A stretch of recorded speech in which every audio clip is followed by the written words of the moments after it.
और चलिए सीधा लिए चलते हैं इस वक्त आपको राजधानी भोपाल, जहां भोपाल में प्रदर्शनी का उद्घाटन कर रहे हैं मुख्यमंत्री डॉक्टर मोहन यादव। सीधी तस्वीरें आपको दिखाएंगे। आज मोदी सरकार के 11 साल पूर्ण होने पर ये प्रदर्शनी यहां भोपाल में लगाई गई है और ये कार्यक्रम स्थल से वीडियो आप देख रहे हैं, जहां प्रदेश अध्यक्ष वी डी शर्मा भी साथ में मौजूद हैं।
तो ये प्रदर्शनी का उद्घाटन करने के बाद मुख्यमंत्री आगे बढ़ रहे हैं और निरीक्षण कर रहे हैं प्रदर्शनी का।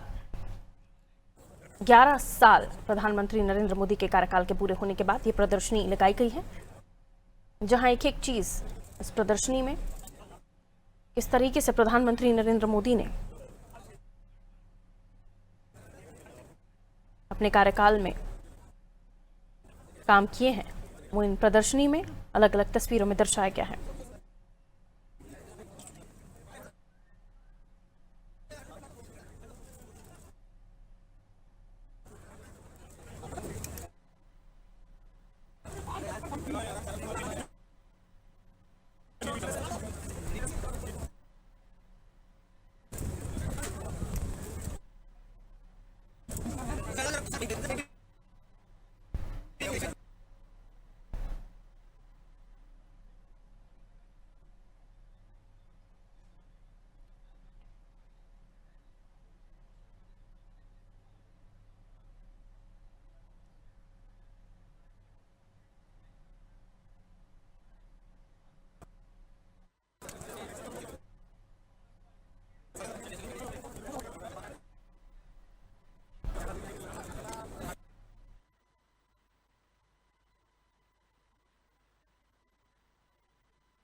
तो भोपाल में प्रदर्शनी लगाई गई है, जहां मुख्यमंत्री डॉक्टर मोहन यादव, प्रदेश अध्यक्ष वी डी शर्मा, भगवान दास सबनानी, कई बीजेपी के नेता यहां मौजूद हैं।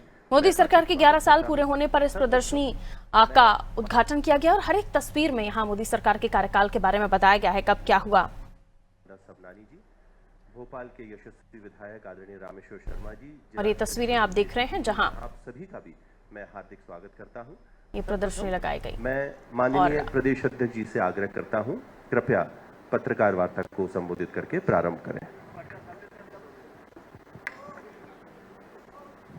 आज हमारी इस पत्रकार वार्ता में दुपट्टे दे दो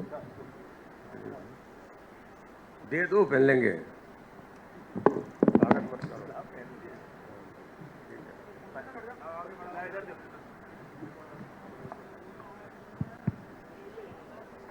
चलिए।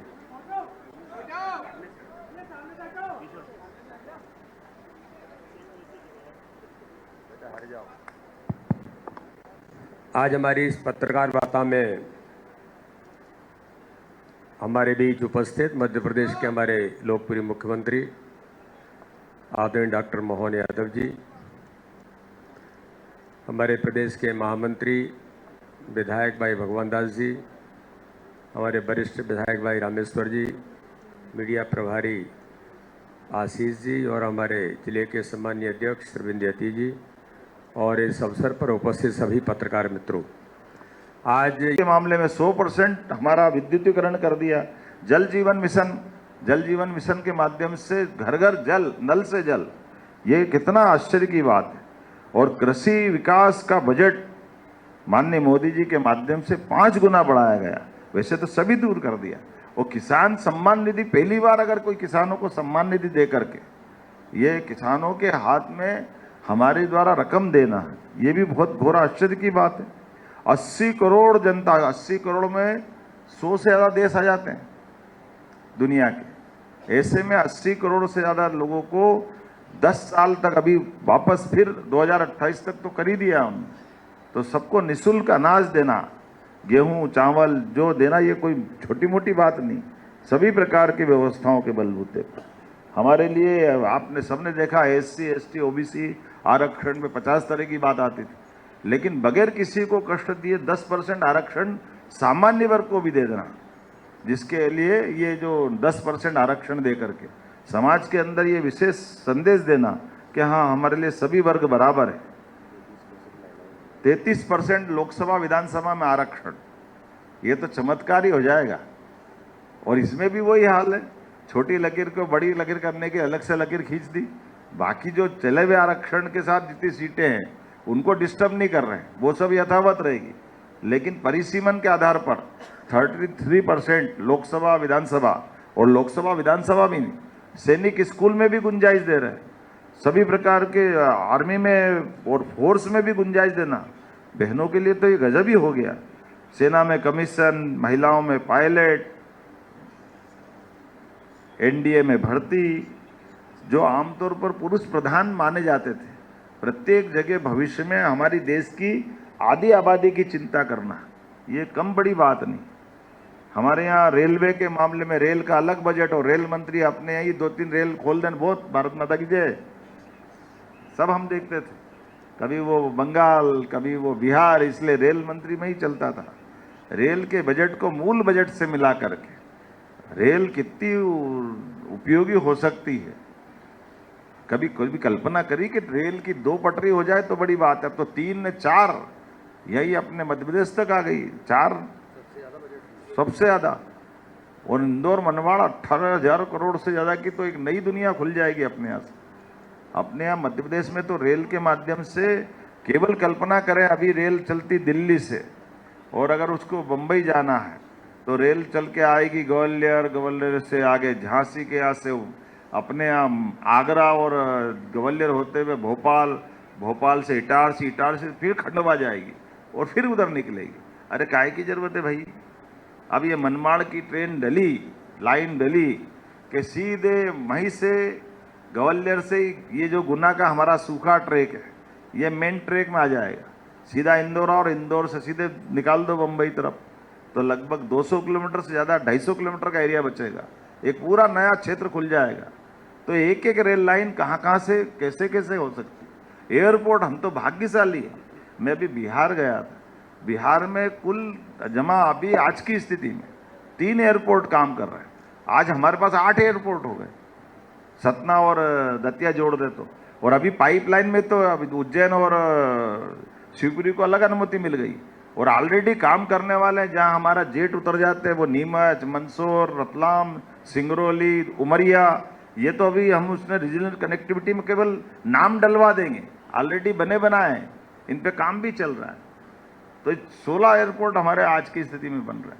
एयरपोर्ट को ढूंढ करके रीजनल कनेक्टिविटी देना ये मामूली बात नहीं है, और हमारे जैसे इतने बड़े राज्य के लिए तो बहुत बड़ी बात है।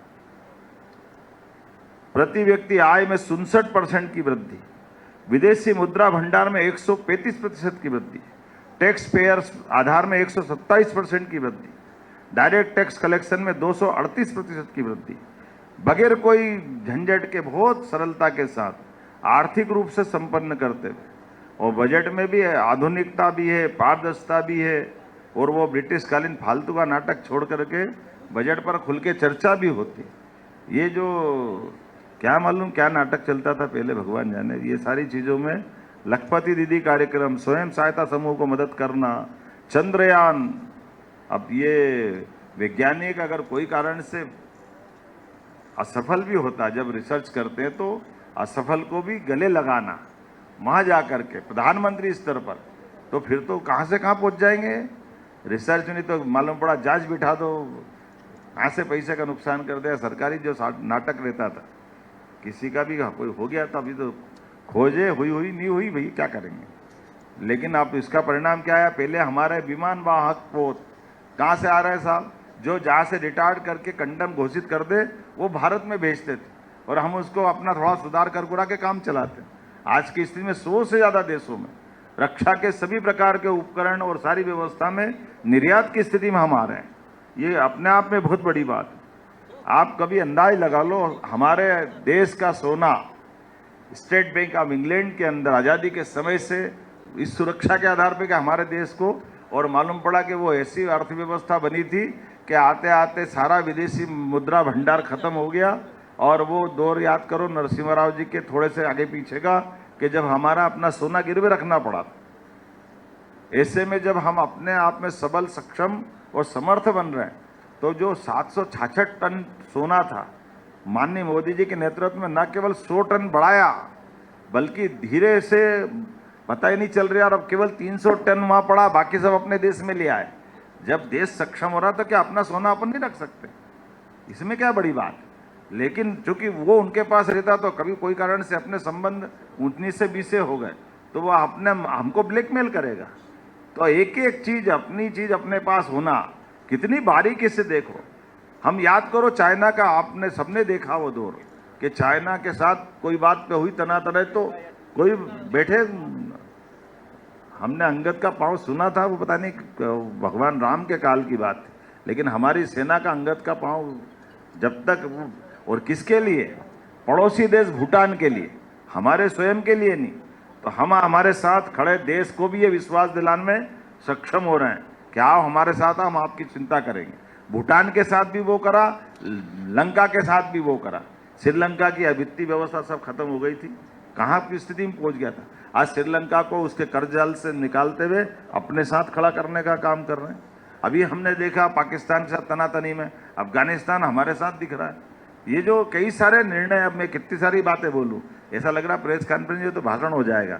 तो मैं उम्मीद कर रहा हूं कि कुल मिलाकर के यशस्वी प्रधानमंत्री ने जितने प्रकार से काम किया है, मैं अपने मध्य प्रदेश के संदर्भ में भी देखता हूं, तो मध्य प्रदेश के संदर्भ में भी माननीय प्रधानमंत्री जी ने नदी जोड़ो अभियान, हम कभी केन बेतवा नदी जोड़ो अभियान की केवल माननीय स्वर्गीय अटल बिहारी वाजपेयी जी के समय एक सपने की बात थी, और साध्वी उमा भारती जी ने कितनी बार इस बात को लेकर लड़ाई लड़ी, लेकिन वो हो ही नहीं पाया था। अब न केवल हुआ, बल्कि हमारे सामने भूमि पूजन भी हो गया, और उससे बढ़कर 1 लाख करोड़, ये बात सही, केन बेतवा अगर हमारे बस की बात हो, इतना पैसा कहाँ से लाए, लेकिन हमको केवल 5% मिलाना, और 5% यूपी को मिलाना। तो एक हमारा उधर हो गया, दूसरा पीकेसी योजना राजस्थान के साथ हो गया, तीसरा आपको मालूम देवेंद्र फडणवीस जी भी आगे गए।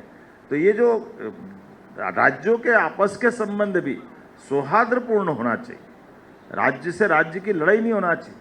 आम जनता के लिए देश के अंदर ये सकारात्मक संदेश जाने का मामला, ये केवल मोदी जी कर सकते हैं, और इनका देश के साथ भी, देश के अंदर भी, और देश के साथ भविष्य के दृष्टि से एक दूसरे के साथ संबंध बनाते हैं। और कोविड की तो बात ही क्या कहना है, कोविड के समय इतने कठिन काल में एक प्रधानमंत्री डंके की चोट आके कि हाँ लॉकडाउन करता हूँ, सच मानो मैं भी उस दिन अपने मन में तो बहुत ऐसा हो गया था कि माननीय मोदी जी बहुत बड़ा निर्णय कर रहे, भगवान करे ये, क्योंकि रेल बंद, बस बंद, आकाशवाणी बंद, आकाशवाणी के गाने भी बंद हो गए। वैसे गाने में क्या घुस गया, मेरे तो पल्ले ये आज तक नहीं पड़ा था, लेकिन आकाशवाणी में केवल समाचार आ रहे थे। ऐसा डरावना दृश्य था, लेकिन उस डरावने दृश्य के बाद भी धीरे धीरे करके देश के अंदर हमारी हेल्थ की स्थिति बहुत अंदर की, अगर वो लॉकडाउन नहीं होता तो वाकई बहुत चुनौती का समय था, लेकिन उस लॉकडाउन के समय को निकालना धीरे धीरे करके और समान रूप से दवाई बनाना। मैं भी साइंस का स्टूडेंट रहा हूँ, कभी हमने सोचे नहीं एक साथ सब पे प्रयोग करा दो, मेंढक पे भी करा दो, कसारे पे भी करा दो, उस पे भी करा दो, और डिसेक्शन करते हुए सबके रिजल्ट 8-9 महीने में दे दे, ये दवाई बन जाए 8-9 महीने में। 10-15 साल के पहले दवाई नहीं बनती, लेकिन न केवल दवाई तैयार हो गई हमारी, जबकि जान भी बच गई और कई सारे लोगों को क्या याद करे, केवल मैं उसको उनकी भावना समझ के खाली कह रहा हूँ। एक छोटा सा देश का राष्ट्रपति भी मोदी जी के चरण छू करके वो जो सम्मान बढ़ा रहा, सच्चे अर्थ में मोदी जी ने का पूरे देश का सम्मान बढ़ाया, जो हमारी जियो और जीने दो की भावना खाली बोलते नहीं, ऐसे 100 से ज़्यादा देशों को मदद करने का काम माननीय मोदी जी ने जो किया है, वाकई मैं उनकी सराहना भी करता हूं। और अद्भुत जो उनका अपना तरीका रहा है, और हम सब याद करें एक एक करके उनके शब्दों को। 150 से ज़्यादा देशों में वैक्सीन भेजी है, 48 देशों को पूरी तरह मुफ्त रूप से वैक्सीन उपलब्ध कराने का काम किया। नेपाल में भूकंप आ जाए, अफगानिस्तान में तालिबान के संकट में भी हम सब देख रहे हैं, अमेरिका ने जहाज पहुंचा तो लोग पहिए पकड़ के लटक गए थे, ऊपर से मरने वाले कैसे दिख रहे थे। और कौन सा जहाज था वो तो माल वाला सब जहाज था, जिसमें माल भरते थे, उसमें मनुष्य ले गए। और हमारे एक एक व्यक्ति को हमारे प्लेन से लेकर के आए, और प्लेन से नहीं लेकर के आए, हमारे गुरुद्वारे में भी पवित्र गुरु ग्रंथ साहिब को भी बाकायदा सम्मान के साथ, हमारे अपने जिन पे हमारी श्रद्धा है उनको सम्मान के साथ लाने का कितना बड़ा निर्णय और कितने अलग तरीके से किया है।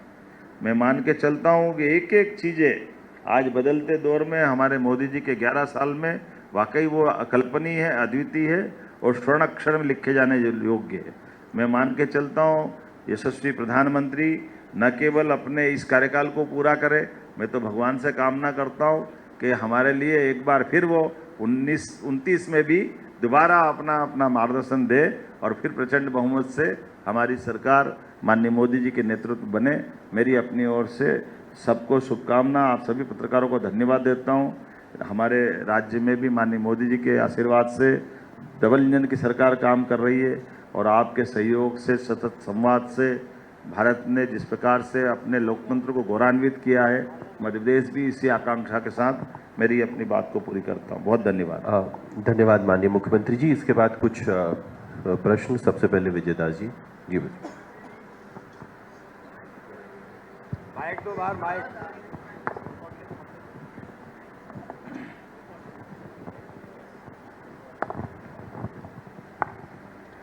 ग्यारह साल प्रधानमंत्री, जिसमें मात्र 1.5 साल डॉक्टर मोहन यादव के हैं और 10 साल शिवराज सिंह चौहान और 15 महीने कमलनाथ जी। 10 साल में